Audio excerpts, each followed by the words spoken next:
Hi, இன்றைக்கி நம்ம 10th மேக்ஸில் ஃபஸ்ட்டு சாப்டரில் ஃபஸ்ட்டு எக்ஸசைஸில் இருக்கிற ஃபோர்த் சம் தான் பார்க்க போகிறோம். கொஸ்டின் என்ன, if a is equal to 5,6, b is equal to 4,5,6, c is equal to 5,6,7, show that a cross a is equal to b cross b intersection c cross C.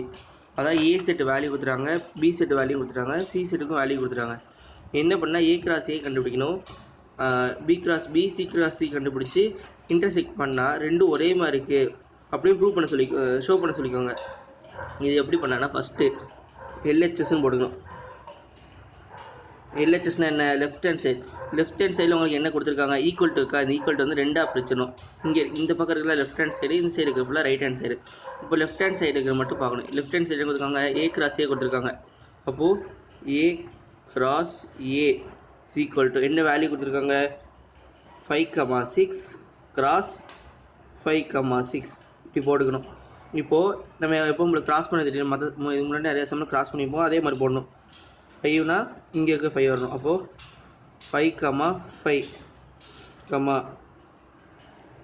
5,6 அடுத்து 6,5 அடுத்து 6,6 அவ்வளோதான். இதுதான் நம்மளோட LHS value. இதை வந்து LHS போட்டு நீங்கள் இப்படியும் போடலாம் ஃபஸ்ட் ஈக்குவேஷன். ஆனால் எல்ஹெச்எஸ் கண்டிப்பாக போடணும், போட்டு ஃபஸ்ட் ஈக்குவேஷன் போட்டுக்கலாம். இப்போ அடுத்து இந்த சைடில் இருக்க ஃபுல் வேல்யூ முடிச்சிட்டோமா, ஈக்குவல் இந்த பக்கம் ஃபுல்லாக முடிச்சிட்டோம். இப்போ என்ன ஈக்குவல் அந்த பக்கம் இருக்க பார்க்க போகிறோம்.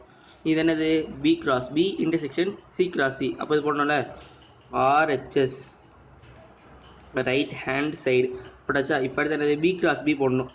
B cross b is equal to b cross b என்னது, இங்கே இருக்குது பி கிராஸ் பி. இந்த பி கிராஸ் பிக்கு வேல்யூ என்ன, 5,4,5,6 கிராஸ் 4,5,6. இப்போ அப்போ கிராஸ் பண்ணணுமா, 4 திருப்பி இங்கே வரும், அதுக்கடுத்து இப்படி வரும்.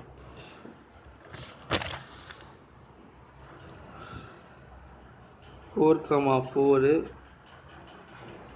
4,5 4,6 அடுத்து என்ன வரும், 5,4 5,5 5,6 6,4 6,5 6,6. இது வந்து பி கிராஸ் பி. அடுத்து என்ன கண்டுபிடிச்சிருக்காங்க, சி கிராஸ் சி கண்டுபிடிச்சிருக்காங்க. அப்போ நம்ம என்ன பண்ணோம்னா சி கிராஸ் சி.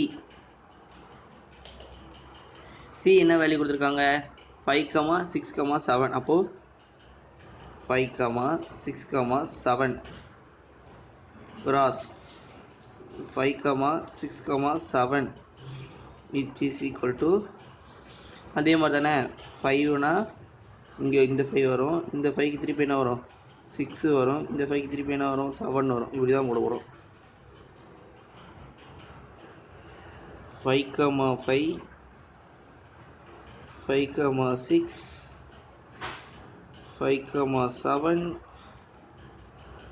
6,5 6,6 6,7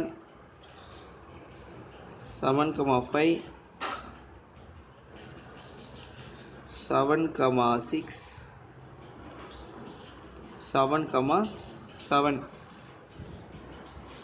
இது இப்போ நம்ம என்ன பண்ணிச்சிட்டோம், பி கிராஸ் பி கண்டுபிடிச்சோம், சி கிராஸ் சி கண்டுபிடிச்சோம். ஆனால் இப்போ அடுத்து இன்னொன்று என்ன கொடுத்துருக்காங்கன்னா இன்டர்செக்ஷன் கொடுத்துருக்காங்க. இன்டர்செக்ஷனாக ஃபஸ்ட்டு என்ன, அதாவது இப்போ இன்டர்செக்ஷன் என்னென்னா பிலேயும் இருக்கணும். பியில் இப்போ 1 2 3 4 இருக்குன்னு, சியில் வந்து 1 2 3 4ன்னு இருக்குது. இப்போ இது ரெண்டுத்துலேயுமே பொதுவாக இருக்கிற நம்பர்ஸ், அதாவது ரெண்டுத்துலேயுமே இருக்கணும். 2 3 4 ரெண்டு அந்த 3 நம்பர்ஸுமே ரெண்டுத்துலேயும் இருக்கா, அதுதான் இன்டர்செக்ஷன் சொல்லுவோம். அதாவது ஒரு வேல்யூ பி கிராஸ் பிலே இருக்கணும், சி கிராஸ் சிலே இருக்கணும். அந்த ரெண்டு வேல்யூ நம்ம அந்த ஒரே மாதிரி வேல்யூஸ் தனியாக எடுத்ததுன்னா அது இன்டர்செக்ஷன் சொல்லுவாங்க. இப்போது நம்ம எழுதலாம் b cross b intersection c cross c which is equal to இங்கே என்ன இருக்குது, 4,4 இருக்குது, இங்கே 4,4 இருக்கா, இல்லை. அப்போ இது எழுதக்கூடாது. 4,5 இருக்குது, 4ல் இங்கே 4ல் எந்த வேல்யூமே இல்லை. அப்போ இது 4 இங்கே இருக்குது, 4 எதுவுமே எழுதக்கூடாது. அடுத்து 5 பாருங்களேன், 5,4 இருக்குது. இங்கே 5,4 இருக்கா? இல்லை. 5,5 இருக்குது. இங்கே 5,5 இருக்கா? இருக்குது. அப்போது இது வந்து இன்டர்செக்ஷன் வேல்யூ 1. இப்போ இங்கே 5,6 இருக்குது. இங்கே 5,6 இருக்கா? இருக்குது. அப்போ இது எழுதுகிறோம். இங்கே 6,4 இருக்கா? இருக்குது. அப்போ இங்கே இருக்கா? இங்கே 6,4 இல்லை. அடுத்து 6,5 இங்கே இருக்குது. இங்கே 6,5 இருக்கா? இருக்குது. அப்போ இது இன்னொரு வேல்யூ 6,6 இருக்குது. இங்கே 6,6 இருக்கா? இல்லை. இதுக்கடுத்து இங்கே எந்த வேல்யூ வரல. அப்போ இதுக்கப்புறம் இருக்கிற எந்த வேல்யூ நமக்கு வராது. அப்போ இங்கே மிச்சம் என்னெல்லாம் வந்துருக்குன்னா அதை எழுதிக்கணும். 5,5,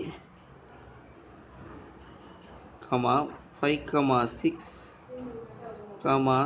6,5, 6,6 அவ்வளோதான். இதுதான் இந்த வேல்யூ. இப்போ இது பாருங்களேன், இது வந்து ஈக்குவேஷன் செகண்ட் எடுத்துக்கலாமா? இப்போ நம்ம LHS கண்டுபிடிச்சாச்சு, RHS கண்டுபிடிச்சாச்சு. இப்போ பாருங்களேன், இங்கே LHS தானே, இங்கே பாருங்கள் 5,5 இருக்கா? இங்கே என்ன இருக்கும்? 5,5 இருக்கும். இங்கே 5,6 இருக்கா? இங்கே பாருங்களேன் 5,6 இருக்கும். இங்கே 6,5 இருக்கா? இங்கே 6,5 இருக்கும். 6,6 இருக்கா?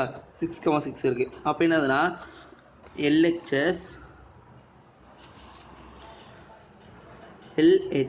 is equal to RHS. Equation 1 is equal to equation 2. அப்போ hence proved. அவங்க என்ன சொன்னாங்கன்னா ரெண்டுமே ஈக்குவல் ப்ரூவ் பண்ண சொன்னாங்க. நம்ம ஷோ பண்ண சொன்னாங்க. அது ஷோ பண்ணால் ப்ரூவ் தான் எழுதணும். ஷோ பண்ண சொன்னாங்க. நம்ம அதே மாதிரி என்னது இங்கே LHS கண்டுபிடிச்சோம், RHS கண்டுபிடிச்சோம்.